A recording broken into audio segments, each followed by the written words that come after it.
नमस्कार, मैं और अब न्यूज चैनल में आपका हार्दिक स्वागत है। मैं रिचर्ड सैमसन दिल्ली से रिपोर्टिंग कर रहा हूं। आज की जो मैं खबर लाया वह है दिल्ली भारत से। अब सिर्फ 2.5 घंटे में पूरा सफर हो सकता है दिल्ली से देहरादून के लिए। अब मैं आपको पूरी खबर विस्तार में बताता हूं। इन 2.5 hours a whole journey can be completed from Delhi to Dehradun. Now the whole news in detail. Delhi से देहरादून की यात्रा और तेज होने के लिए पूरी तरह तैयार है। अगर सब योजना के अनुसार हुआ तो दोनों शहरों के बीच यात्रा का समय लगभग 4 घंटे कम हो जाएगा। रिपोर्ट के अनुसार केंद्रीय परिवहन मंत्री नितिन गडकरी ने हाल ही में घोषणा की है कि उनके मंत्रालय ने नई दिल्ली देहरादून एक्सप्रेसवे को मंजूरी दे दी है, जिसमें 13,000 रुपये करोड़ का निवेश होगा। मंत्री के अनुसार प्रस्तावित एक्सप्रेसवे में 10 एलिवेटेड रोड होंगे, जबकि दोनों शहरों के बीच की दूरी 6.5 घंटे की तुलना में सिर्फ 2.5 घंटे तक कम हो जाएगी। कथित तौर पर उक्त एक्सप्रेसवे अब से 2 साल में चालू हो जाएगा।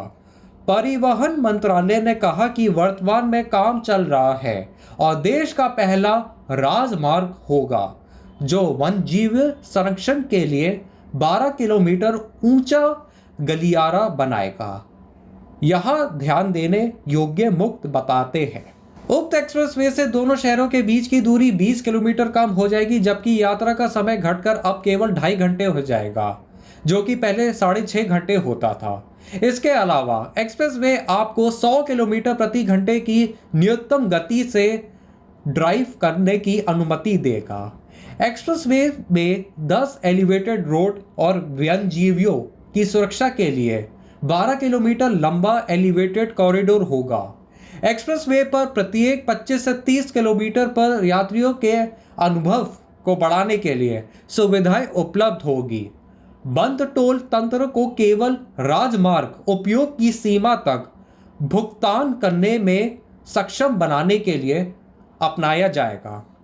एक्सप्रेसवे से उत्तराखंड से पर्यटन को बढ़ावा मिलेगा, जिससे क्षेत्र की अर्थव्यवस्था को बेहतर बनाने में मदद मिलेगी।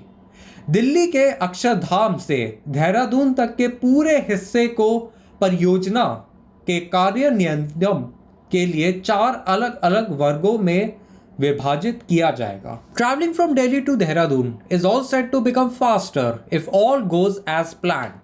Travel time between the two cities will be reduced by almost 4 hours.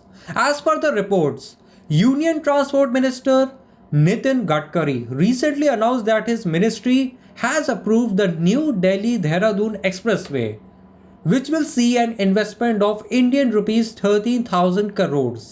As per the minister, the proposed expressway would have 10 elevated roads, whereas the distance between the two cities will be cut down to just 2.5 hours as compared to 6.5 hours now. Reportedly, the said expressway will likely be operational in 2 years from now. The Transport Ministry added that work currently is under progress and will be the country's first highway that will feature a 12-kilometer elevated corridor for wildlife protection. Here are the key points to note. The said expressway will reduce the distance between the two cities by 20 km, whereas the travel time will be reduced to just 2.5 hours from 6.5 hours now. Also, the expressway would allow you to drive at a minimum speed of 100 km per hour. The expressway will feature 10 elevated roads and a 12-kilometer long elevated corridor for protecting wildlife. At every 25 to 30 km on the expressway, there will be amenities available to enhance the experience of the commuters. Closed toll mechanism would be adopted to enable pay toll only to the extent of the highway use. The expressway will likely provide a boost to the tourism in Uttarakhand, which will help improve the economy of the region. The entire stretch from Akshardham in Delhi to Dehradun will be divided into 4 different sections for the implementation of the project. आज की खबर में बस इतना ही। देखते रहिए, सुनते रहिए मैं और अब न्यूज चैनल लेटेस्ट खबरों के लिए। और आपका बहुत बहुत धन्यवाद मेरी खबर सुनने के लिए। अपना ख्याल रखिए। This was Richard Sampson from Mayan Arab News Channel. Keep watching our channel for latest news updates in Hindi, English and Arabic. Please take care of yourself.